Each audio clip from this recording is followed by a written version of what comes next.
Congress party को लेकर इस समय की सबसे बुरी खबर अपडेट सामने आ रही है। कांग्रेस को इंडिया गठबंधन से बाहर करेंगे केजरीवाल समेत अन्य विपक्षी दल, अकेली रह जाएगी कांग्रेस पार्टी। दिल्ली में अगले साल विधानसभा के चुनाव होने वाले हैं, लेकिन इससे पहले राजधानी का सियासी पारा हाई है। राजनीतिक पार्टियां हर दिन नए नए दावे कर रही हैं और एक दूसरे पर आरोप भी लगा रही हैं। लेकिन पिछले कुछ दिनों से कांग्रेस और आम आदमी पार्टी के बीच खींचतान देखने को मिल रही है।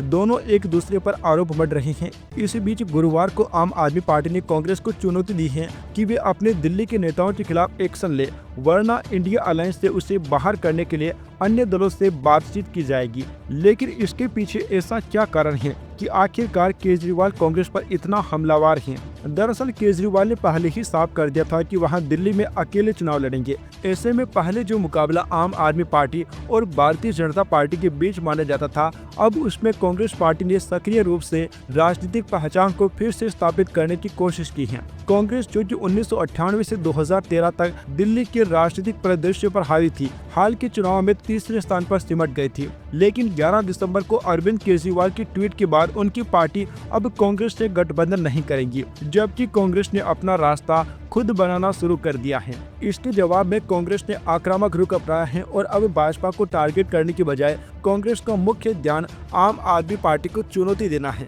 कांग्रेस का युवा विंग आम आदमी पार्टी पर आरोप लगा रहा है कि वह अपने मतदाताओं को धोखा देने के लिए योजनाओं का वादा कर रही है। कांग्रेस ने आम आदमी पार्टी पर वोटरों की निजी जानकारी चुराने का भी आरोप लगाया है। कांग्रेस ने आम आदमी पार्टी और भाजपा सरकारों की आलोचना करते हुए एक श्वेत पत्र भी जारी किया है, जो कि पार्टी की आलोचनाओं के साथ साथ एक प्रकार का घोषणा पत्र भी है। कांग्रेस के कई वरिष्ठ नेता अब अपने आम आदमी पार्टी के साथ गठबंधन को एक रणनीतिक गलती मान रहे हैं। यह बयान तब आए हैं जब कांग्रेस आम आदमी पार्टी की सरकार को लगातार चुनौती दे रही है। 2013 में आम आदमी पार्टी के साथ गठबंधन करने के बाद कांग्रेस धीरे धीरे दिल्ली की राजनीति में अपनी स्थिति खोती गई और अब यह गठबंधन कांग्रेस के लिए बड़ा बोझा बढ़ता जा रहा है। कांग्रेस नेता अजय माकन ने इस गठबंधन की आलोचना की और कहा कि 2013 में आम आदमी पार्टी को समर्थन देना कांग्रेस पार्टी की सबसे बड़ी गलती थी, जिसका असर आज भी दिल्ली की राजनीति में दिखता है। उनका मानना है कि इस निर्णय ने आम आदमी पार्टी को मजबूत किया और कांग्रेस को हाशिए पर धकेल दिया। आम आदमी पार्टी को दिल्ली में अपनी 10 साल की सत्ता के बाद एंटी इनकम्बेंसी का सामना करना पड़ रहा है, जबकि कांग्रेस अपनी खोई हुई राजनीतिक जमीन को फिर से हासिल करने के प्रयास में जुटी है। कांग्रेस ने पहले 2 उम्मीदवारों की सूची जारी की है, जिसमें 47 उम्मीदवार शामिल हैं। कांग्रेस का लक्ष्य आम आदमी पार्टी के खिलाफ मजबूती से खड़ा होना है और इसके लिए कांग्रेस ने अपनी पार्टी के पुराने नेताओं को टिकट दिया है। उदाहरण के तौर पर शीला दीक्षित के बेटे अरविंद केजरीवाल के खिलाफ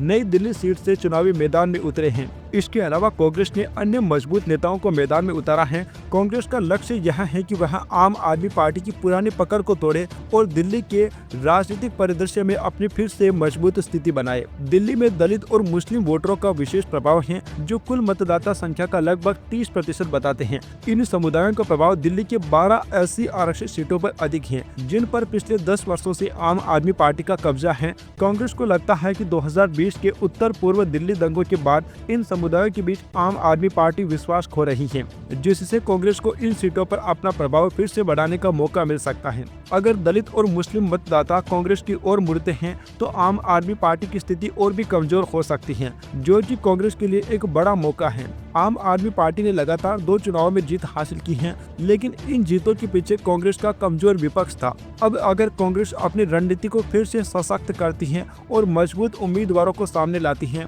तो दिल्ली में चुनावी मुकाबला त्रिकोणीय बन सकता है। यह स्थिति बीजेपी के लिए फायदेमंद हो सकती है, क्योंकि आम आदमी पार्टी और कांग्रेस के बीच विभाजित विरोधी वोट बीजेपी के पक्ष में जा सकते हैं। इसलिए आम आदमी पार्टी के लिए कांग्रेस का मजबूत होना सिर्फ एक बढ़ी हुई प्रतिस्पर्धा नहीं है, बल्कि यह चुनावी गणित में बीजेपी के पक्ष में जा सकता है। अगर कांग्रेस अपनी ताकत को सही दिशा में लगाती है, तो दिल्ली विधानसभा चुनाव इस बार काफी दिलचस्प होने जा रहे हैं और इसका सीधे तौर पर भाजपा को ही फायदा होगा, क्योंकि दोस्तों आमतौर पर आम आदमी पार्टी और कांग्रेस पार्टी का एक ही वोट बैंक है। अगर दोस्तों ये आपस में बढ़ जाता है तो भाजपा के लिए बड़ा फायदा हो जाएगा, क्योंकि कई ऐसी सीटें होती हैं जहां पर काफी कम वोटों से हार का सामना करना पड़ता है। अभी हाल ही में जो हरियाणा में विधानसभा के चुनाव हुए थे, वहां पर आम आदमी पार्टी ने कांग्रेस को काफी ज्यादा नुकसान पहुंचाया था और अब कांग्रेस पार्टी ऐसा दिल्ली में आम आदमी पार्टी के साथ करने जा रही है। दोस्तों, इस बार बीजेपी ने जो अपने आंतरिक सर्वे करवाए हैं, उनमें ये जानकारी सामने आ रही है कि बीजेपी 40 सीटों पर काफी मजबूत स्थिति में है और भाजपा फूंक फूंक कर कदम रख रही है। अभी तक बीजेपी ने अपने उम्मीदवारों की लिस्ट भी जारी नहीं की है, जो कि यह संकेत देता है कि भाजपा किसी भी ऐसे उम्मीदवार को नहीं उतारना चाहती है जिसकी हार की थोड़ी भी संभावना हो। वैसे दोस्तों, आपको क्या लगता है, क्या आम आदमी पार्टी और कांग्रेस पार्टी की आपसी खींचतान का फायदा भारतीय जनता पार्टी को मिल पाएगा या नहीं? इस पर आप लोगों की जो भी राय है नीचे कमेंट बॉक्स में जरूर बताइए। Subscribe now and press the bell icon. Never miss an update.